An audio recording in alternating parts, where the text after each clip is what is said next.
here are some really quick tips that I found out from speedrunners to help you parse better the last week of Ulduar, but also probably help you in ToC because the principles apply to any raid. The first one is a simple one. Many bosses have got a knock-up mechanic, and depending where you sit, in front, back, or to the side, they knock you up differently. So for Razor scale, so make sure you're sitting in the front and not in the back, because you're going to get knocked up for very few yards than if you're sitting in the back. The second tip is about your proc trinkets and how you can utilize them better in some fights like XT or IC that you are bursting 30 seconds and you're using heroism 30 seconds after the pull. The way to do that is to have a macro that swaps to 2 random trinkets and then swap back to your normal trinkets with a different macro, so you ensure they will pop 30 seconds in the fight.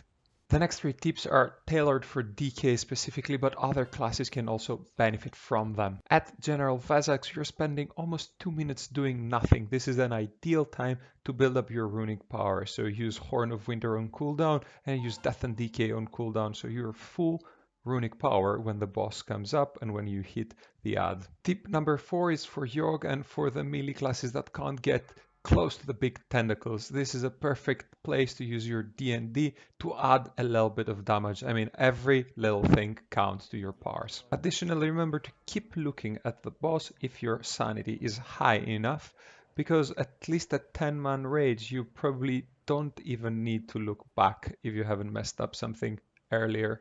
Tip number 6 is to always look at fight durations, because there are some fights in Ulduar that last over 5 minutes. This means that you can utilize 5-minute cooldowns 2 times in the same fight if you use them early enough. Fights like this are Mimi, Yogg and Vezax, but just check with your guild times, you might be faster than that. Before I give you the last tip, please hit that like and subscribe button because I didn't make this a 10 minutes video. Last tip is for bosses that provide a buff if you're sitting inside a specific effect. This would be the light beam on Hodir, the mushroom on Freya, or the blue circle in IC. You obviously know that when you sit inside of them you get a buff, but what you might be forgetting is that you get the same buff for your pets also. So either it is your gargoyle, your hunter's pet, your demon, or whatever else that can fit under there. It's going to benefit also if it sits inside the area. A final one for my DK and rogues out there.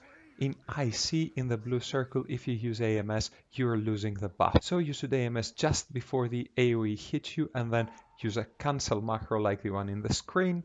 I think the same thing works for Cloak of Shadows, so rogues, you're welcome. I am Thatgreekarchitect, and even though I'm not the best gamer, I might design your house one day.